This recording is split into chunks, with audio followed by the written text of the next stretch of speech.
Pour être respecté dès le premier jour, il faut enfiler un bon costume. Faux. Il vaut mieux préparer des cours parfaits pour les premières semaines, quitte à y passer ses soirées et ses week-ends. Super faux. Très bien. En cas d'erreur face aux élèves, mieux vaut assumer. Vrai. Les collègues expérimentés n'ont pas de temps à consacrer aux nouveaux enseignants. Faux. Ok. Il est préférable d'attendre que les élèves se calment d'eux-mêmes plutôt que d'intervenir directement. Vrai. Le programme est un cap, mais ce n'est pas lui, pardon, qui fait notre année. Ah vrai. Oh là là, vrai. Les rituels de classe sont une perte de temps dans le secondaire. Faux. On peut improviser sa première séance, l'important est d'être authentique. Faux. Il est déconseillé de contacter les parents trop tôt dans l'année. Faux. Oh, pas mal de faux dans mon vrai faux quand même aujourd'hui. Un bon enseignant doit pouvoir tout gérer seul sans demander d'aide. Faux.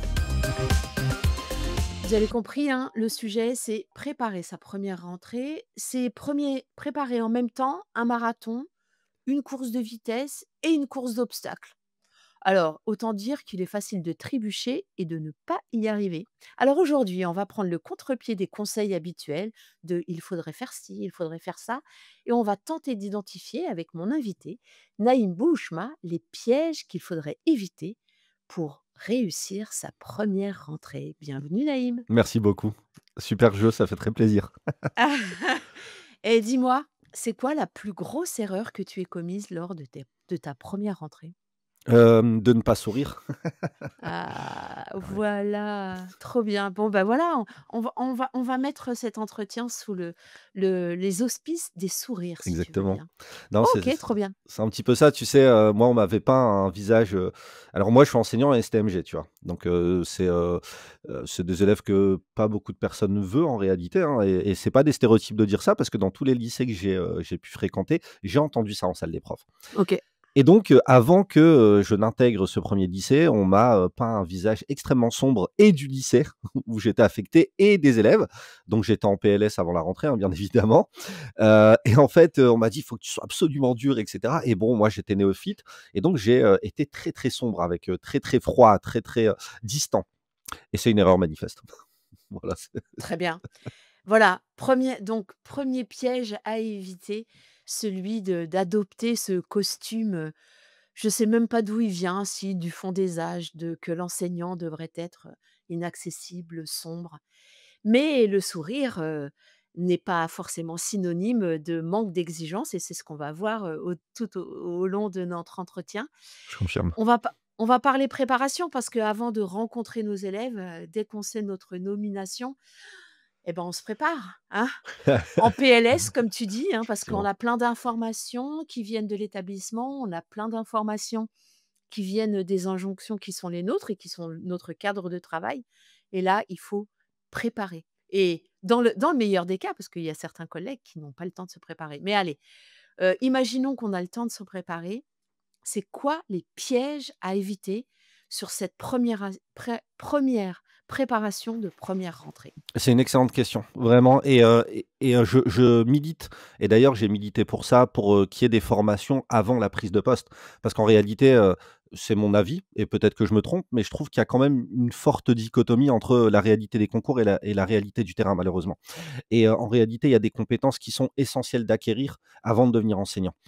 Moi, je pense que la grosse erreur qu'on peut faire en termes de préparation, bah, c'est de préparer ses cours, justement. C'est-à-dire que, alors je veux bien, hein, qu'on ait une, stratégie, qu'on ait une progression, ça nous apporte en visibilité, bien évidemment.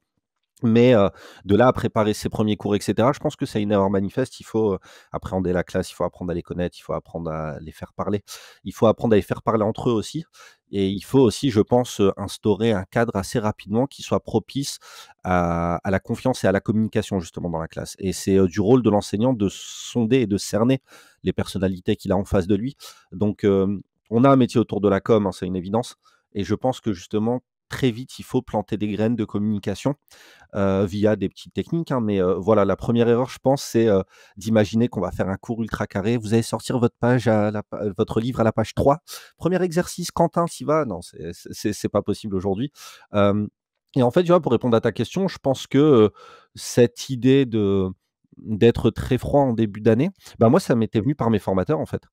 Les formateurs étaient très catégoriques, hein, c'était, voilà, faut les accueillir vraiment, de manière très, très froide, parce que si vous instaurez pas un cadre dès le début de l'année, ça va être difficile de l'instaurer durant l'année. Alors ce qui est vrai, mais qu'est-ce qu'on met derrière instaurer un cadre? C'est ça la véritable Et question. ouais, bah, du coup, c'est intéressant, on peut décliner cette question. Moi, ce que j'entends, c'est que le piège à éviter, c'est finalement de, alors, le piège à éviter, pardon, je vais aller sur mon idée, c'est, de se créer tous ces cours, sur, la allez, alors toute l'année ou, le premier trimestre en se disant: «Voilà, comme ça je sais où aller». Ça veut dire que le piège à éviter, c'est de construire des choses sans connaître, à qui ça s'adresse. C'est exactement ça. OK, ça c'est le piège à éviter. Ouais, Ça veut dire que je pense, ouais. il faut apprendre à connaître ses élèves. Alors, peut-être pour amenuiser ça, c'est que j'imagine que, heu quand on est enseignant dans le secondaire sur une matière, il y a quelque chose d'assez expert à avoir et si on ne l'a pas, on se rassure sur notre matière. Mais ça, c'est 2 choses différentes finalement. C'est se former sur sa matière et se sentir solide sur, les savoirs qu'on va avoir à partager. Donc le piège à éviter, on le rappelle, ne préparer ses cours sans savoir à qui ça s'adresse. Mais du coup, les pièges à éviter sur la connaissance qu'on peut avoir de ses élèves, ça ce serait quoi? Sur ces premiers cours, premières semaines? Bah, déjà, c'est d'éviter d'avoir des stéréotypes. Et là, je m'adresse, notamment aux enseignants de matière générale. Alors, pardon, hein, je j'ai absolument rien contre, mes collègues de matière générale, bien au contraire. Je trouve qu'on doit encore plus aujourd'hui travailler ensemble. Mais malgré tout, les phrases en salle d'épreuve du style, «Bah, ils sont sympas pour des STMG», ça vient souvent des profs de matière générale. Et je comprends aussi une chose, c'est que quand on arrive en STMG, on a la nouveauté des matières que j'enseigne parce que moi je suis en technologique et c'est vrai que les élèves ont peut-être une plus grande appétence vis-à-vis de ces matières-là qui sont nouvelles. Je peux le comprendre. Mais malgré tout, je pense qu'il faut pas avoir de stéréotypes. C'est pas parce qu'on va avoir des STMG à 24 ou à 30 ou que sais-je, que forcément ça va mal se passer, que forcément ils ne vont pas être intéressés et que forcément ma matière ne va pas les intéresser. Donc, la première chose, c'est d'éviter les stéréotypes. L'année que vous venez de passer ne conditionne en rien et ne projette en rien l'année que vous allez passer. Donc, moi je me bats contre ça, hein, clairement. Parce que moi-même j'ai été un élève, sur lesquels on a collé des étiquettes et je pense que la plus grande erreur qu'on puisse faire en termes de connaissance des élèves, c'est d'avoir des stéréotypes et aussi de ne pas aller au-delà de ce que les élèves veulent bien nous montrer. C'est-à-dire que, parfois, il y a des élèves qui ont, des absences ou alors un manque de motivation, mais quand on creuse un petit peu, on se rend compte que nous-mêmes, à leur place, on n'aurait peut-être même pas eu le courage d'être là en classe, quoi. Et donc, parfois, on s'imagine pas les problèmes sociaux que peuvent vivre les élèves et moi, je pense que c'est de notre rôle d'aiguiller, d'orienter, mais surtout de faire preuve d'empathie, en fait et de ne pas rester simplement sur les résultats sont nuls, donc l'élève n'est pas motivé, donc je peux rien faire pour lui. Non, non, il y a peut-être des choses à creuser derrière, qui nous regardent ou pas. Encore une fois, il faut connaître les limites de ses compétences, mais faire attention à ces stéréotypes-là, ouais, parce que j'ai vu des choses vraiment, compliquées quand même. Mmh. OK. Donc on peut résumer, l'humain, l'humain, l'humain et l'humain. On a un métier autour de ça, hein. Ouais, ouais, c'est ça, c'est clair. Bon, alors, on a préparé sa classe. On est bien d'accord que, on a besoin de se rassurer sur sa matière. C'est notre première rentrée.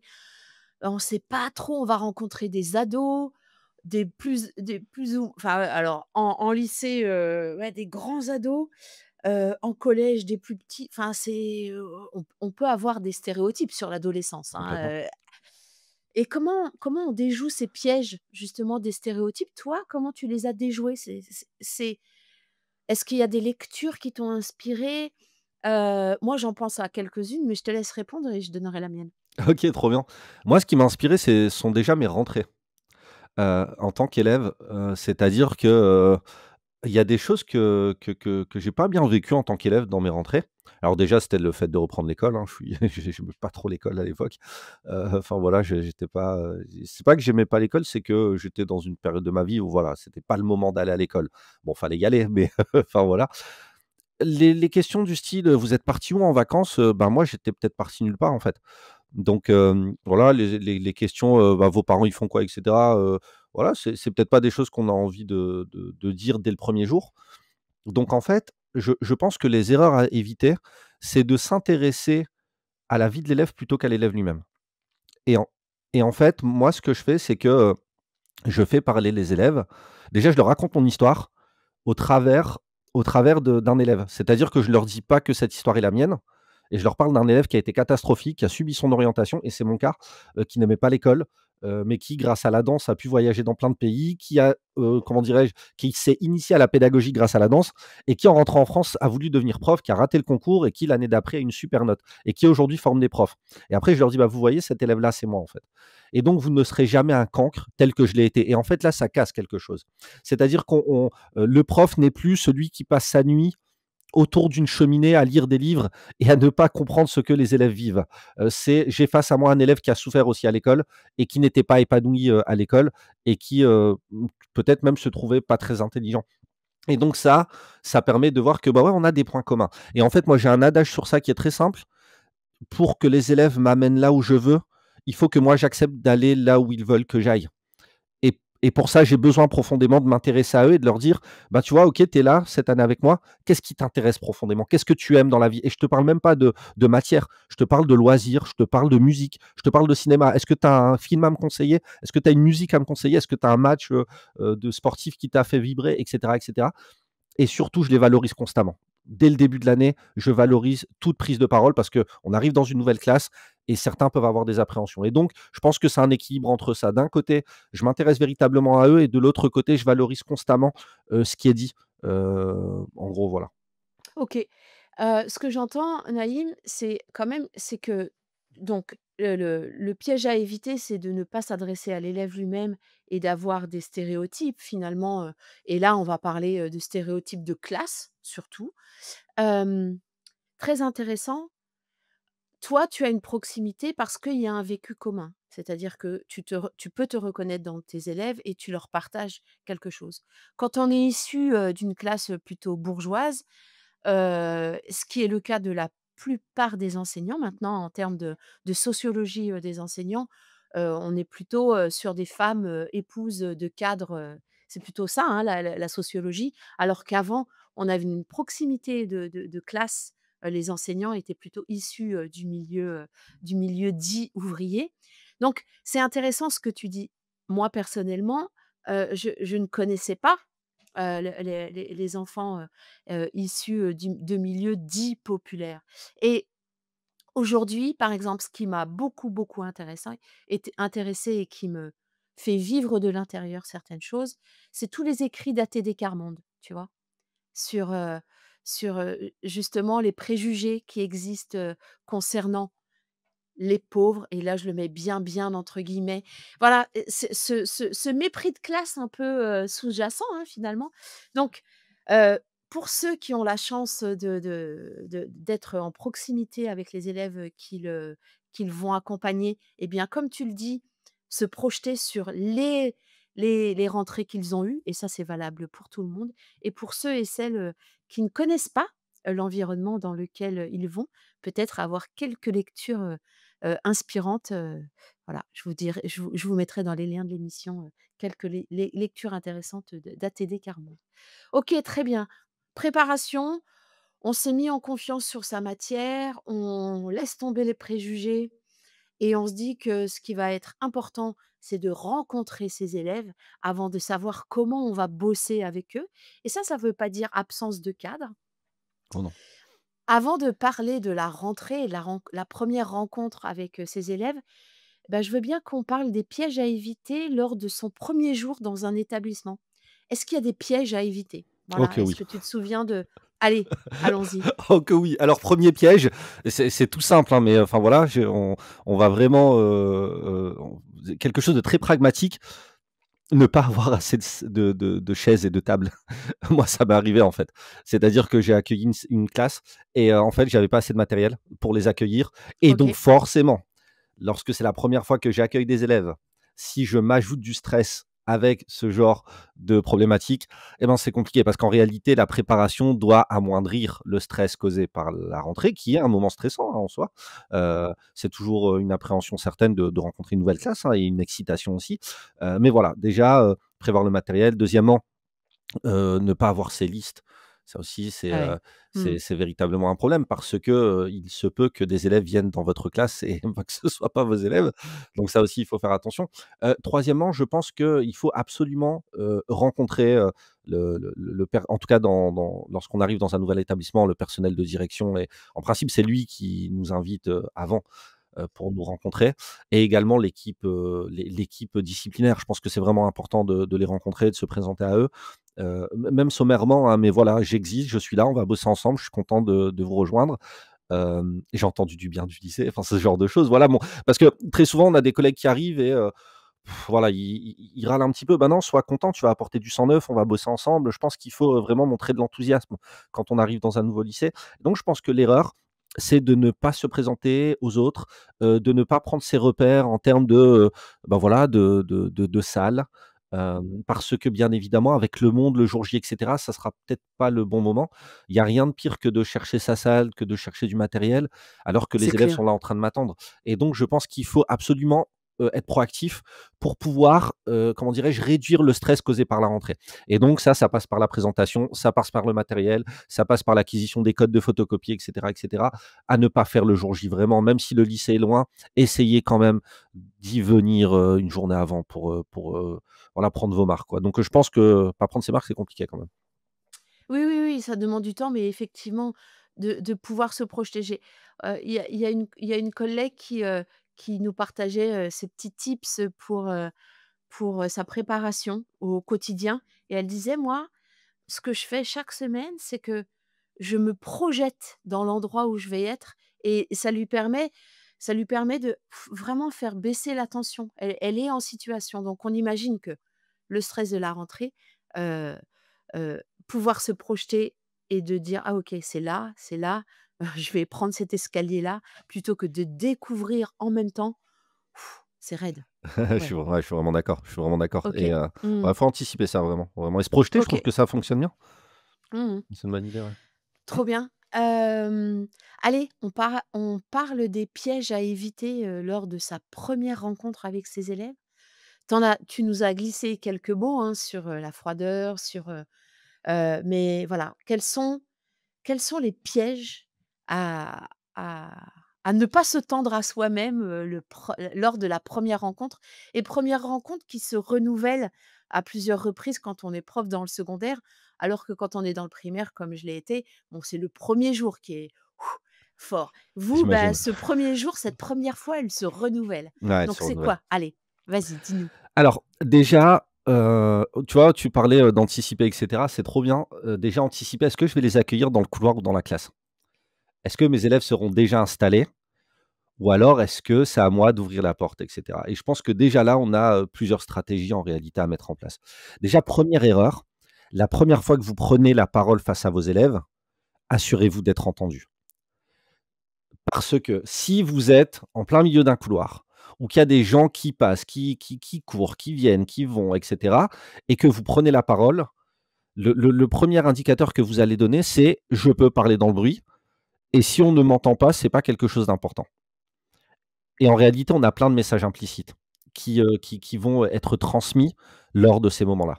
Et donc moi, je préfère rester dans ma salle de classe et attendre qu'il n'y ait plus personne pour sortir et être sûr d'être audible, plutôt que d'arriver et de parler à tout le monde alors que ça vient, ça part et cetera. Donc pour la première rentrée, ouais, je préfère même attendre 1 ou 2 petites minutes, m'assurer que personne est en face de mes élèves pour ensuite m'adresser à eux et être audible. Ça, c'est la première chose. Deuxièmement, l'erreur qu'on peut faire, aussi, au début, c'est, d'avoir des réticences à s'adresser à ses élèves. C'est-à-dire que, la première prise de parole, elle est super importante. Vous devez bomber le torse, vous devez les regarder droit dans les yeux, et vous devez être sûr de vos mots et justement ne pas faire, comme je suis en train de faire, des phrases à rallonge. Ça doit être très, très clair, en fait. Pourquoi? Parce que, vous risquez de les perdre et au moins on est, comment dirais-je? Le cadre s'installe comme ça, c'est-à-dire que mes directives sont claires et demandent, comment dirais-je? d'être appliqué. Je vais donner un exemple très, très simple. Moi, quand j'arrive, c'est, «Bonjour, vous êtes, telle classe? Oui, vous vous rangez s'il vous plaît». C'est-à-dire que à la fois, je vais toujours donner une directive qui va, instaurer un cadre parce qu'on ne peut pas entrer comme on veut dans une salle de classe, mais en même temps, je vais être poli et bienveillant parce que je vais demander «s'il vous plaît». Et donc en fait, je vais toujours articuler autour de ça et une fois qu'ils seront rangés, je vais leur dire: «Bah, écoutez, je vais vous demander quelque chose de très simple, c'est, le portable, vous mettez en mode avion, vous le mettez dans votre sac s'il vous plaît». Je fais la même chose et je le fais devant eux et en fait, je leur dis: «Ben, bonjour, enfin, je vais vous appeler un à un et c'est pas, comment dirais-je? Je vais vous appeler un à un pour m'être sûr de vous dire bonjour et pour m'être sûr que vous soyez bien dans ma classe». C'est-à-dire que je justifie toujours, c'est pas je vous appelle un à un parce que j'ai décidé que c'était comme ça et en fait, quand j'appelle, je sais pas moi, par exemple Quentin, bon, j'arrive à Quentin et je dis: «Bonjour Quentin» et je le regarde et j'attends et en fait, là, il comprend qu'il doit me dire bonjour et je lui dis: «Bah, je vous remercie, je vous en prie, installez-vous, voilà, rentrez et cetera» et donc le cadre s'instaure comme ça. C'est-à-dire que j'ai des directives qui sont courtes, mais toujours avec une formule de politesse et j'explicite toujours ce que je fais parce que ça a un intérêt, en fait. Hem Et donc voilà un petit peu comment je produis, mon entrée, mais par contre, j'insiste, ne pas parler, la première fois, accepter de parler avec un brouhaha et cetera, ça n'est Ouais, pas possible, en ouais. fait. OK, trop bien. Très, très clair. Ce que j'entends là, si je le reformule en piège à éviter, le piège à éviter finalement, c'est de ne pas préparer ses premières prises de parole. Parce que sous le stress, on peut, bah, voilà, partir dans un tunnel parce que ça nous ça nous rassure, d'occuper l'espace. Donc peut-être comme tu le dis de vraiment de préparer cette prise de parole synthétique avec l'intention, avec l'explicitation, heu, de l'intention de ce que tu poses et savoir ce que tu mets comme cadre finalement. Réfléchir à ces mots qui vont être posés d'une certaine manière pour c'est ce que j'entends dans ton exemple, c'est j'accueille, je regarde droit dans les yeux, heu, j'ai une demande forte qui installe dès la première prise de parole le cadre et bah, c'est super fort donc ça demande beaucoup de préparation pour une première fois. Mais alors effectivement, je me suis, fait du mal la première fois à faire ça. C'était pas dans ma personnalité, mais je pense que d'ailleurs je me souviendrai toute ma vie, à la fin de mon premier cours en tant qu'enseignant, il y a un élève qui est venu me voir et qui m'a dit: «Monsieur merci, je veux devenir gendarme». Et je trouve que justement, le respect, avant d'entrer en salle parce que même en sortant, je leur demande de sortir rangée par rangée, mais pour m'assurer de leur dire au revoir. Parce que la meilleure manière OK. d'appréhender un cours, c'est de bien se quitter, quoi. Et en fait, il m'a remercié pour ça et les élèves ont besoin de ça. C'est-à-dire que c'est un service qu'on leur rend en réalité. Et par exemple, quand je leur demande de se ranger, je me balade, c'est-à-dire que s'il y a quelqu'un au fond, je vais aller, droit devant lui et je vais lui dire, «Vous vous rangez s'il vous plaît, merci». C'est-à-dire que je ne laisse même pas la place à la négociation en le remerciant. Je demande, je suis poli et je remercie. Il y a pas de débat à avoir là-dessus, parce que c'est comme ça, en fait et parce que, ça me permet de vous accueillir correctement. C'est vraiment ça, l'objectif et je tiens à dire aux enseignants qui nous écoutent et qui pourraient être dans ce cas-là, comprenez une chose, c'est que toute votre préparation sert ce moment-là. C'est à mon sens le moment le plus important et c'est le moment, sur lequel vous devez être, un petit peu comme un chef d'orchestre. C'est-à-dire rien ne s'improvise à ce moment-là précisément, vraiment. Mmh, mmh. Intéressant, heu, dans ce piège à éviter finalement de ne pas préparer sa prise de parole, le piège à éviter dans cette première rencontre avec ses élèves, ça serait de ne pas savoir comment articuler cette première rencontre. Tu as parlé de l'accueil et ça je trouve ça vraiment important. À quel moment, dans quelles conditions, qu'est-ce que je fais passer à ce moment-là? Qu'est-ce que je laisse passer par exemple, en prenant la parole alors qu'il y a du bruit partout? Je trouve ça vraiment hyper, hyper fort de réfléchir à ça. Est-ce qu'il y a d'autres moments comme ça, qu'il faudrait identifier et à côté desquels surtout ne pas passer? Sur cette première rencontre? L'accueil, tu l'as dit. Mmh mh. Ensuite, bah, il y a l'entrée en classe, bien évidemment. L'entrée en classe, très souvent, je leur demande, une fois que tout le monde est installé, je leur demande de se relever. Je leur dis: «Bien, vous vous levez, s'il vous plaît?» Et pareil, ce n'est pas pour, instaurer mon autorité ou que sais-je, c'est simplement pour m'assurer qu'on est dans de bonnes conditions. Parce qu'entre l'entrée dans le couloir, enfin l'entrée à partir du couloir et l'entrée en classe, il peut se passer un milliard de choses. Et ça durant toute l'année. Et donc je leur demande de se lever et cetera et là je les regarde un petit peu, et je leur dis: «Très bien, je vous remercie, vous pouvez vous asseoir». Et là, la première phrase que je leur dis, c'est: «Bonjour, je suis vraiment content d'être parmi vous aujourd'hui». Et en fait, rien que ça permet d'apaiser les choses. C'est-à-dire que, OK, j'ai face à moi un prof qui est très direct dans mes directives, mais qui malgré tout a l'air très poli. Il a dit bonjour à chacun en nous, de manière nominative. Ça aussi, c'est important, c'est-à-dire que dès le début de l'année, je connais tout le monde par cœur et je m'adresse à eux, via un prénom et dès que je les interroge en classe, dès le début, hein, je leur dis: «Votre prénom s'il vous plaît» et j'intègre toute la classe en disant: «On écoute un tel, bravo un tel, super intéressant un tel, merci beaucoup». Et donc je leur demande de s'asseoir et la première chose, c'est que je leur dis que je suis content.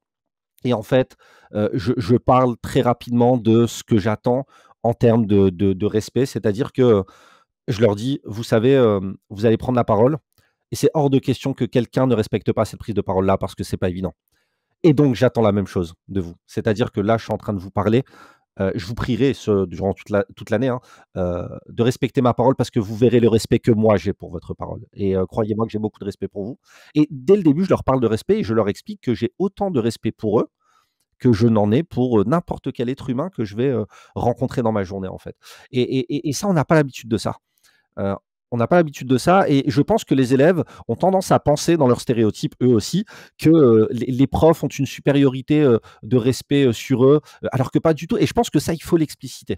Je pense que c'est important d'en parler et donc ce que je ne laisse pas passer entre guillemets «l'erreur», je trouve, à ce stade-là, c'est d'accepter qu'ils puissent avoir un quelconque bavardage. C'est-à-dire que lorsque je m'adresse à eux et j'ai toute une structure, hein, à leur présenter, si quelqu'un commence à parler, je m'adresse à eux à cette personne-là devant toute la classe. «Excusez-moi, c'est quoi votre prénom, s'il vous plaît?» Donc la personne me donne son prénom. Je sais pas, on va dire encore une fois Quentin. «Quentin, je suis en train de prendre la parole» et là, je m'adresse à tout le monde. «Quand vous allez prendre la parole, je vais faire en sorte que tout le monde vous écoute. Parce que sinon, ça voudrait dire que ma parole ne vous importe pas et votre parole m'intéresse. Et donc, s'il vous plaît, je vous prierai d'arrêter de parler. C'est compris, Quentin? Je vous remercie beaucoup». Et là, je reprends, en fait. Mais ça serait, vous êtes témoin de plein de choses. Ne faites pas comme si vous n'avez rien vu, en fait. Ouais, montrez bien que vous voyez les choses. C'est super important. Et mettez des mots là-dessus. Trop bien, mais j'adorerais être dans ta classe, Naïm, tu sais? C'est moi qui adorerais t'avoir, Nathalie. Ah franchement, j'ai un tel vécu, scolaire Ah, toi que aussi. surtout secondaire. Ouais, c'est ça. Bon, OK, on a parlé de l'accueil, de l'entrée en classe, de ce bonjour et de ce, finalement de à chaque fois s'assurer, de que la prise de parole, tant de la part de l'adulte en fait, de la part de tous les membres de cet espace-là, se fasse dans de bonnes conditions et c'est toi le garant. Est-ce qu'il y a d'autres points vraiment à baliser lors de cette première rencontre, pour, essayer de ne pas tomber dans le piège de quelque chose qui s'installe et sur lequel on ne sait pas revenir? Ouais, complètement la prise de parole. Je pense que la prise de parole et ça, c'est peut-être un petit peu le côté, on va dire rébarbatif, mais tellement essentiel. C'est qu'à chaque fois que je demande aux élèves de prendre la parole, je leur rappelle: «On lève la main s'il vous plaît pour qu'on je puis» et pareil, j'explicite: «Pour que je puisse tous vous écouter». C'est pas, parce que sinon ça va être un brouhaha et dès la première réponse spontanée comme ça, sans lever la main, je regrette tout de suite. Ouais, c'est ça. Vous levez la main s'il vous plaît. Et encore une fois, j'explicite parce que si tout le monde fait ça, vous imaginez bien, ça va pas le faire. OK, merci beaucoup et la personne lève la main et c'est vrai que ça fait un petit peu infantilisant, mais comme j'explicite que c'est pour m'assurer que je puisse écouter tout le monde et de valoriser tout le monde, ça, c'est la première chose. Deuxièmement, les choses à baliser aussi, c'est les élèves que vous avez à ce stade-là de l'année, peut-être qu'ils viennent d'arriver dans cette classe. Peut-être que c'est leur première prise de parole et vous avez besoin d'envoyer des messages implicites ici, on est dans une safe place. Vous pouvez prendre la parole, tout le monde, vraiment. Et donc, chaque prise de parole doit être valorisée.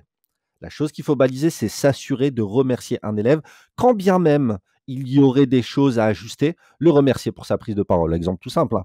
C'est super intéressant ce que vous dites. Je pense qu'on pourra, comment dirais-je, construire et ajouter des choses, mais en tout cas super intéressant. Merci de nous avoir mis sur la voie.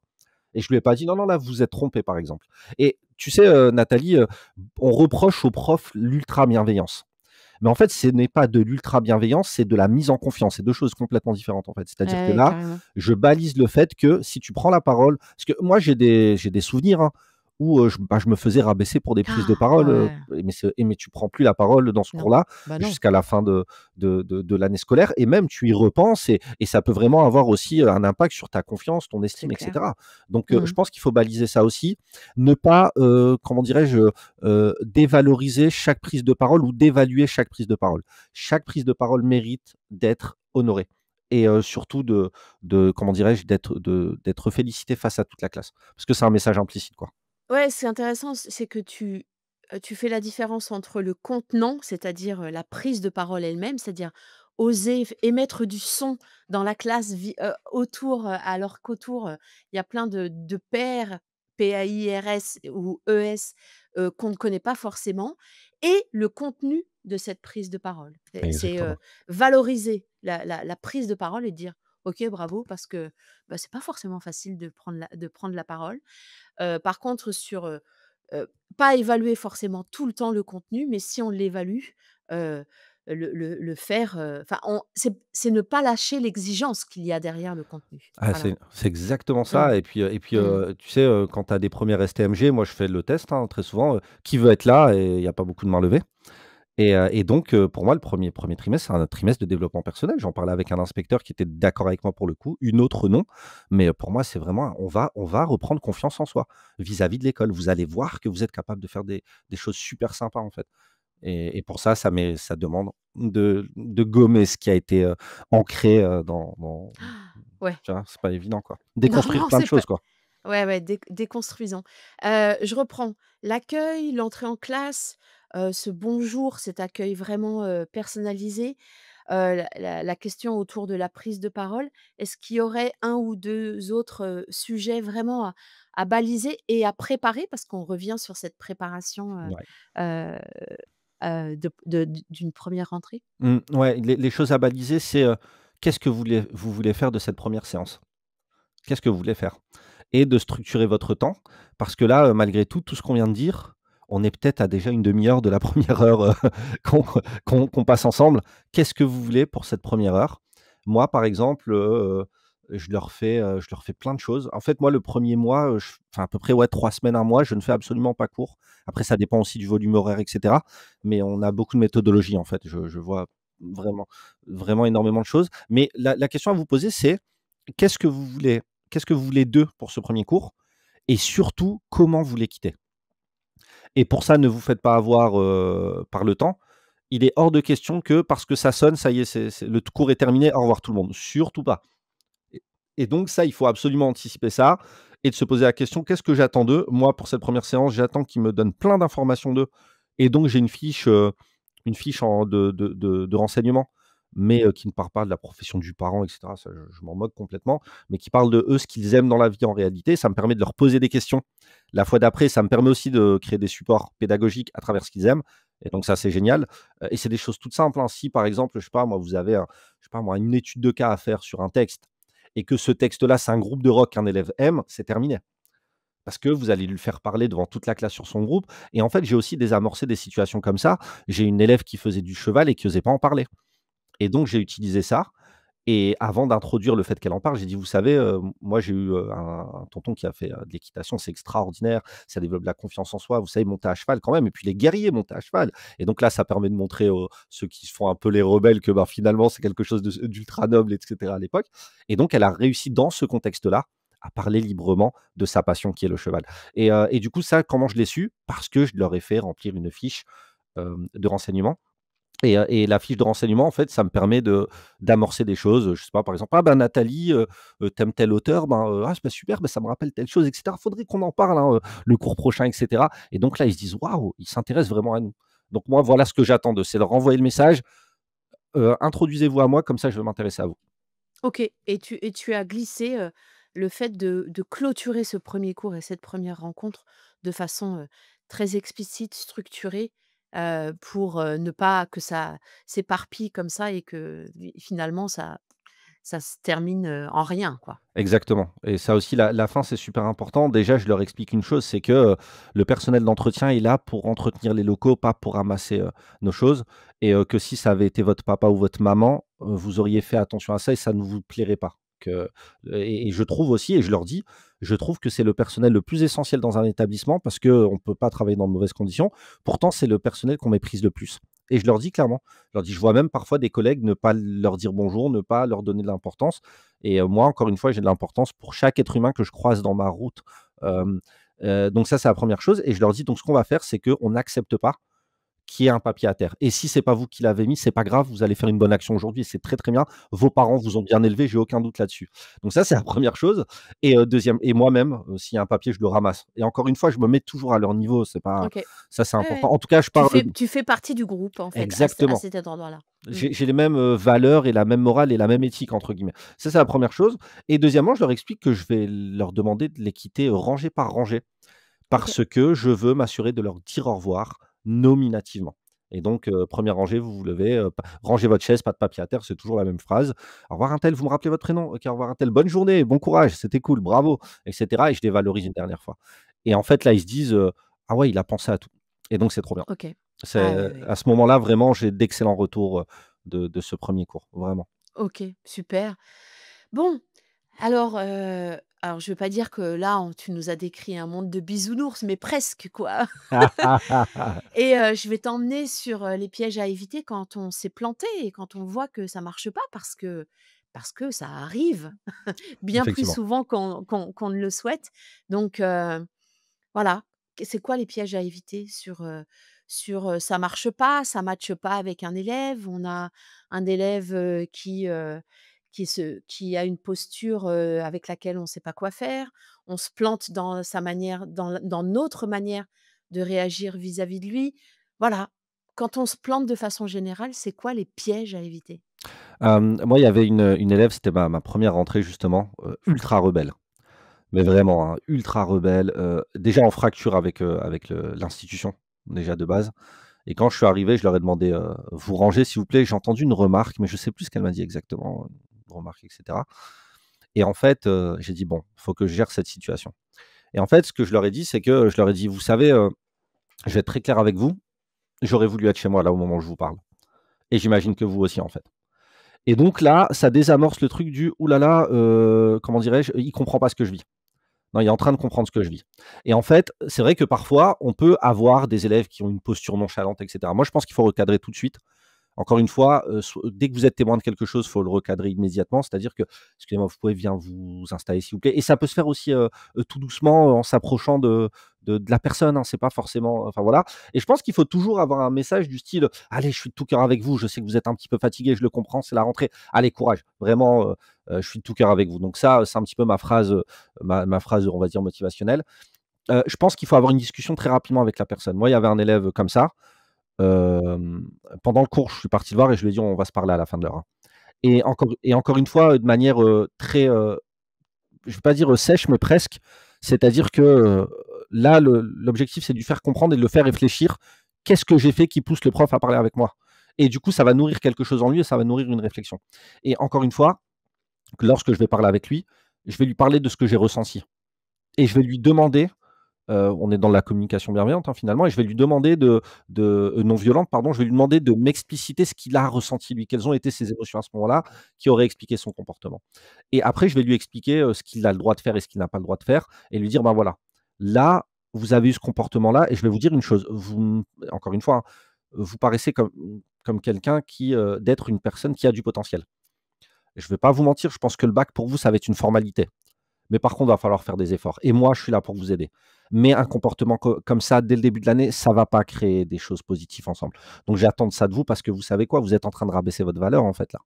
C'est vous vous rendez pas service, là, finalement. C'est pas moi le problème. Le problème, c'est vous et la valeur que vous avez et vous savez, plus tard, vous allez avoir un job, vous allez avoir, je sais pas, peut-être vous allez être chef d'entreprise. D'ailleurs, vous voulez faire quoi? Donc là, il parle et cetera et après je lui ai dit: «Cette posture, ça commence maintenant et vous savez quoi? Moi, je vais vous aider à ça et j'ai envie que dans 5 ans, vous me dites, "Bah, je vous offre un café monsieur, on va se boire un café, je vais vous raconter des choses sur ma vie et je serai super fier de vous donc rabaissez pas votre valeur" et en fait, je leur explique toujours qu'un comportement inadéquat, c'est pas tant moi qui, suis un petit peu frustré et cetera, mais c'est surtout eux qui ne comment dirais-je? Rabaissent la valeur qu'ils ont et que j'ai d'eux, en fait, et ça, c'est super important de le comprendre. Et du coup, j'entends 3 pièges là. Le premier, c'est, Donc le piège à éviter, ça serait celui de faire semblant de ne pas avoir vu ce qu'on a vu ou de ne pas avoir entendu ce qu'on a entendu. Exactement. Heu, le 2e piège, ça serait d'évacuer la discussion et le troisième piège que j'ai entendu là en filigrane à la fin, c'est de prendre les choses personnellement et finalement, de à chaque fois de le replacer sur la responsabilité de l'humain qui est en face. C'est toi quand tu fais ça, c'est toi que tu blesses. Moi, tu sais quoi? Je fais mon job, je suis là, je sais ce que j'ai à t'apporter, je connais ma valeur, mais toi, Exactement. tu es quoi? OK? C'est exactement ça et en fait aussi, parfois on peut avoir, il y a un piège justement ça me fait penser à un piège que j'ai vu chez, certains collègues, c'est d'être rancunier Ah oui, avec tout à fait. les élèves. Tu sais, on a cette expression à la fameuse tête de turc, tu vois? Qu'on retrouve dans toutes Tout les à fait. salles de classe et cetera et en fait, tu as un enseignant qui peut avoir un problème avec un élève en début d'année et il va jamais lui trouver une excuse tout au long de l'année, quoi. Et à un moment donné, je pense que nous sommes les adultes quand même et et c'est à nous de montrer un comportement, comment dirais-je, mature à ce niveau-là. Un, ne prenez jamais les choses personnellement. 2, acceptez de vous tromper. D'ailleurs, tu en parlais, dans le vrai faux, tu vois? Enfin voilà, on un enseignant, c'est un artisan qui est par définition un artisan, teste des choses et itère et donc accepte de se tromper. Et également, non, pas de rancune avec un élève. Enfin, je veux dire, quel message on envoie à un élève si on fait preuve de rancune, enfin vis-à-vis de lui, enfin de qu'on ait de la C'est rancœur, quoi. clair, Donc c'est ça, je pense clair. que ça faut faire vraiment, vraiment attention à ça et vous savez, une relation dans une salle de classe, ça peut toujours évoluer, hein, tout le temps. Ouais, C'est pas tout parce à fait. que ça se passe mal avec un élève au début, d'ailleurs l'élève en question, qui était, vraiment très renfrognée et cetera, aujourd'hui elle me donne encore des nouvelles et cetera et elle a déjà pleuré devant moi, en fait, parce qu'en fait, situation familiale très, très, très compliquée. Et voilà ce que ça disait derrière tout ça finalement. Ouais, c'est C'était pas ça, moi ouais. le problème, c'était pas l'école, Mmh. c'était, un mal-être, qui était impulsé par, voilà, une situation familiale complexe. Dans tout ce que tu dis, il y a quelque chose que j'aimerais, remettre en mots, c'est que, heu, cette, cet accueil de l'autre, et de nos élèves, ça ne veut pas dire qu'on accepte tout d'eux et ça, je pense que c'est vraiment important de déconstruire un peu ce truc de la bienveillance, qui serait l'absence de cadre. Être bienveillant, ça demande un cadre énorme. C'est ce cadre de valoriser l'autre, mais de ne rien laisser passer. C'est d'une exigence rare. Ouais, alors ça demande de l'énergie. Ça demande de le vouloir aussi. Moi, je suis très sensible aux réactions des élèves et cetera, donc ça aussi, ça me prend beaucoup d'énergie, même émotionnelle, hein, et une charge mentale aussi, sans aucun doute, mais je sais pourquoi je fais ça et je suis très content de pouvoir le faire. En fait, c'est ce qu'on appelle l'affirmation de soi, c'est-à-dire que la communication assertive, on pense beaucoup que s'affirmer, c'est, bomber le torse et dire les choses. En fait, non, c'est laisser l'espace et la place à l'autre pour exprimer ses sentiments, ses émotions et pouvoir le faire également. Et je pense que le problème, c'est que très souvent, quand on a des profs qui, peuvent connaître un conflit avec un élève, très souvent, ils vont exprimer, ce qu'ils ont, ce qui n'a pas été et c'est normal. Mais moi, force est de constater que peu de fois alors il y a des choses qui sont inadmissibles et il faut les recadrer, il faut les sanctionner. Et d'ailleurs, sans sanction, il n'y a pas de vie, commune. Donc, bien évidemment, qu'il faut des sanctions et cetera. Et d'ailleurs, je trouve que parfois, on est un petit peu, trop souple à ce niveau-là. Moi, je pense qu'il faut assumer, ses actes et il faut aussi, comment dirais-je, soutenir les collègues à ce niveau-là. Par contre, il faut laisser, la place à l'élève d'expliquer, ce qu'il a ressenti, et pourquoi il a pu avoir ce comportement-là, sans pouvoir l'excuser, enfin, sans l'excuser, hein, bien évidemment, en lui permettant d'assumer les conséquences de ses actes, mais émotionnellement, qu'est-ce que tu as ressenti? Qu'est-ce qui s'est passé? Qu'est-ce qui a fait que?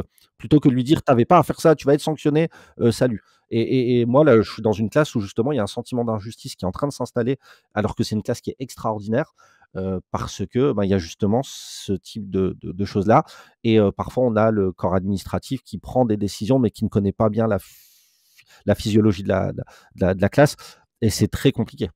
C'est très compliqué parce qu'on a un sentiment d'injustice et finalement, nous, on peut pas expliquer ça, quoi, parce que on est entre 2 chaises et c'est très compliqué, ouais. Mmh. Mmh.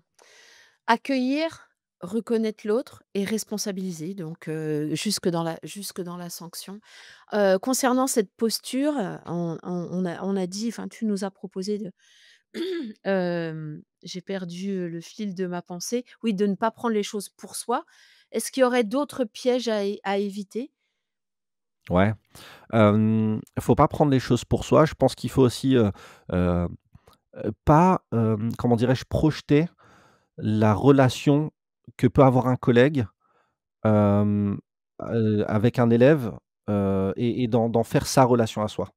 C'est pas parce un collègue a un problème avec un élève que forcément à partir d'aujourd'hui, je vais avoir un problème avec cet élève. Alors moi je suis très, solidaire de mes collègues et notamment, bah, voilà, j'ai une collègue qui part à la retraite cette année. Il y a un cours qui s'est un petit peu mal passé avec mes élèves. Je n'ai pas fait cours pendant 1 heure et je leur ai passé un savon. Mais un savon, ils avaient tous la tête baissée, ils ont fait des excuses et cetera et enfin voilà, c'était, assez, mais fallait le faire. Fallait le faire parce que, voilà, je pouvais pas, continuer. Mais malgré tout, je m'entends pas moins bien avec mes élèves parce qu'il y a Oui, eu ce tout à fait. problème-là. Donc faire attention aussi à ça. C'est-à-dire que et parfois il y a certains aussi collègues qui veulent passer par vous pour faire passer des messages. Ben, parfois ouais, pas et parfois non, en fait. Et il faut faire très, très attention à ça. Il faut être solidaire, mais il faut faire attention à ce que vous créiez une relation qui soit unique. Et une relation, c'est à 2 en fait. Enfin voilà, il faut faire c'est comme en couple. Parfois on dit: «Oui, mais ta belle-maman» ou que sais-je. Bah, une relation, c'est à 2, c'est pas à 3, c'est pas à 4. Ben, c'est pareil dans une Ouais, salle tout de à fait. classe. Et je Mmh. pense que ça, il faut c'est un piège aussi à déceler. Et aussi il y a le piège, hein, que tu as énoncé en début d'épisode. Ouais, les parents, moi j'ai déjà appelé des parents pour dire: «Bonjour, je vous appelle parce que votre fils c'est génial en ce moment. Ah, faut qu'on continue, hein. Merci, au revoir». Et il faut appeler aussi les parents pour ça. Je suis sûr que la maman qui m'a eu au téléphone, elle oubliera jamais cet appel. Pourtant ça C'est m'a clair. pris, 3 minutes, littéralement. Et ouais, ouais, et ça me rappelle là le projet, qui s'appelle Réconciliation de Jérémy Fontagneux qui qui qui qui ne prône que ça, qui dit, «Arrêtons d'appeler les parents seulement pour leur dire que ça va pas. Appelons-les de façon systématique pour leur dire: "Votre gamin, il a fait ça, ça s'est super bien passé cette semaine"». Et c'est tellement voilà, réconciliation. Si tu ne connais pas le travail de Jérémy, je te conseille, d'aller voir. Allez, on avance un peu. J'ai encore 2 sujets pour toi sur les pièges à éviter, sur notre envie de perfection et là, je parle finalement du volet un peu plus organisation, préparation, sur notre souci de la perfection et sur notre équilibre vie pro, vie perso. Allez, on les mêle. C'est quoi les pièges à éviter, sur ces 2 sujets? Alors, le piège à éviter, sur ces donc déjà le premier sujet, la préparation de cours, je suis tombé en plein dedans quand j'ai, commencé à enseigner. 1er cours 13 heures, ça m'a pris 13 heures à créer. Ah waouh! J'ai absolument tout créé, les documents, les machins et cetera. Et en fait, tu te rends compte que, ce qui prime, alors c'est mon avis, hein, mais ce qui prime dans un cours, c'est l'animation que tu en fais. Ouais, Tu peux OK. faire une super animation avec un bouquin, enfin voilà, une pochette, Ouais, et tu peux faire une animation qui est vraiment nulle avec un cours que tu as créé. Et donc en fait, je pense que la plus-value, elle va être surtout sur l'animation que tu vas en faire et sur la mise au travail et l'évaluation que tu vas en faire vis-à-vis des élèves pour pouvoir justement, leur faire acquérir les compétences et les notions, que tu veux leur faire acquérir. Donc je pense que déjà, c'est pas parce qu'une tâche, elle prend beaucoup de temps qu'elle est importante ou qu'elle est, ou qu'elle est, comment ouais. dirais-je, Qu'elle a de la valeur. Ouais, ouais, tout à exactement, fait. que tu lui Mmh. apportes de la valeur, donc faire attention à ça. Mais par contre, moi, je suis convaincu d'une chose, c'est qu'il y a beaucoup de profs, parce que je reçois beaucoup de messages: «Oui, je veux des cours, je veux des cours». Bah, franchement, faut que tu sois dans le dur à un moment donné. C'est-à-dire que, je connais des enseignants, ça fait 5, 6 ans qu'ils sont enseignants, ils ne savent toujours pas créer un cours, c'est inadmissible. Pour moi, enfin, c'est le cœur de métier, en fait. Aujourd'hui, je crée des cours très, très rapidement. D'ailleurs, j'ai même, formé des gens à ça, mais ça m'a demandé de me faire mal, en fait. Et du coup, c'est pour ça que maintenant j'ai des réflexes et que je peux les transmettre et cetera. Donc déjà, premièrement, se faire mal dans la création de cours, moi, je pense que c'est une évidence. À un moment donné, il faut perdre du temps pour gagner en efficience, mais ce n'est pas parce qu'une tâche te prend beaucoup de temps que tu vas, OK. lui apporter de la valeur. Donc ça, c'est la première chose. Et surtout, surtout, tu sais, parce que c'est marrant quand même, je sais pas dans ma matière, tu sais Nathalie, tu as beaucoup de livres. Donc les inspecteurs nous disent: «Faites vos cours vous-même», mais malgré tout, ils valident des livres chez les éditeurs. Donc moi, je comprends Ouais, pas ce c'est vrai. paradoxe, en fait, tu Ouais, vois? c'est vrai, tu as raison. Je comprends Ouais, pas ce complètement. paradoxe et en fait, bah, j'ai déjà fait des années où je me suis appuyé sur des bouquins. Bah, si on fait une bonne animation, si on ajoute des choses, si on didactise finalement, bah, ça peut être vachement bien, en fait, tu vois? Bah, Heu carrément. et ça peut nous Mmh. faire gagner du temps et cetera et de ce temps-là, on en a besoin pour être en forme face à nos élèves et ça rejoint ce que tu dis par rapport à l'organisation. On a un métier, si on ne s'arrête pas nous-mêmes, ben, on ne s'arrêtera pas tout court. Et en fait, on n'a pas le droit de ne pas être en forme face à nos élèves. Quand tu arrives, tu dois être en forme.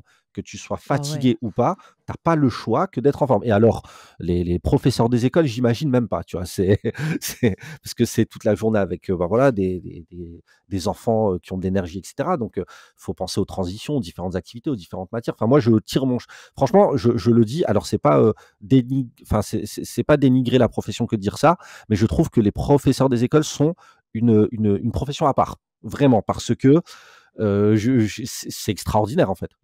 Enfin, tu vois? Je je Non, non, mais alors je suis pas loin de le partager avec toi. Et j'irai même plus loin pour avoir été, enseignante et en maternelle et en élémentaire. ouais, Moi, je tire mon chapeau aux enseignants de maternelle. ah Tu ouais, vois? C'est ah que, ouais. tout enseignant, de la maternelle au lycée, devrait passer par la maternelle. C'est qu'il y a il y a il y a une compréhension de ce qu'est la pédagogie qui est, juste, pragmatique. Enfin, tu vois, les enfants, ils ont pas de filtre, donc si tu as pas de pédagogie, tu fais que de la merde. Voilà, tu C'est vois? génial. Ben et du coup, tu vas à l'essence même de ce qu'est la pédagogie. Ça devrait J'imagine. être obligatoire. Non, mais c'est une bonne idée et tu vois, le problème, c'est que tu as des politiques qui bon, alors qui sont plus dans la vie politique, enfin si, de loin, mais qui se permettent de dire, «Oui, la préparation en maternelle», mais au contraire, moi, quand j'ai vu ça, je me suis dit: «Waouh, en fait, quelle distance vous avez avec la réalité du métier». Parce que, Bah moi, au ouais. contraire, je pense que je n'aurais pas été capable d'être prof en maternelle vu la préparation minutieuse et précise que ça demande. Moi, tu sais, je suis très spontané. Il y a un cours qui va pas, je sais quoi faire, je sais comment rebondir et cetera. En maternelle, tu non, Mmh. je peux pas. Bah, tu rebondis souvent, je Bah peux te le bah, dire. bah, c'est ça, mais c'est-à-dire que je peux Ouais. pas m'appuyer sur, mon côté un petit peu freestyle, frivole, nonchalant. Tu peux pas t'appuyer sur ça. En tout cas, je ne pense pas que tu puisses t'appuyer sur ça Alors en au bout maternelle. de quelques années, si, OK. au début, c'est un saut dans le grand vide, Ah enfin, bah, c'est j'imagine. hallucinant. Non, j'imagine. Et voilà. Ça doit être On vachement peut on peut formateur. tirer on peut tirer notre chapeau aux Exactement. enseignantes de maternelle. C'est ça. Ouais. Et en fait, parce que tu Allez, sais, je suis en prépa, justement avec, une prépa de professeur des écoles et en fait, la réalité, c'est ça, c'est que j'ai vu à quel point c'était des passionnés aussi et franchement, on en a besoin, tu vois? Donc, c'est pour ça que je trouve que cette profession-là, c'est vraiment, voilà, des gens ultra passionnés qui font plein de choses et cetera et je leur tire mon chapeau. Et donc, organisation vie pro, vie perso, voilà, si vous ne bravo, vous tu as arrêtez fait la transition tout seul. ouais, je t'en prie. Si, j'apprends à rebondir, tu sais? Heu, ça se trouve, je peux être enseignant maternel, hein, mais en tout Ah mais cas oui, mais en tout cas, insoupçonné, mais tu le peux. exactement. En tout cas, si vous ne vous arrêtez pas vous-même, il y a personne qui va vous dire de vous arrêter. Au début, moi, je faisais des semaines à 60 heures. Je voyais pas ma famille pour le concours et je ne les ai pas vus l'année de stage qui peut être beaucoup plus éprouvante que l'année, de préparation au concours. Et donc je pense qu'il faut absolument, absolument, absolument, hem, se garantir et préserver un équilibre. Vous avez besoin d'aller bien pour être face à vos élèves.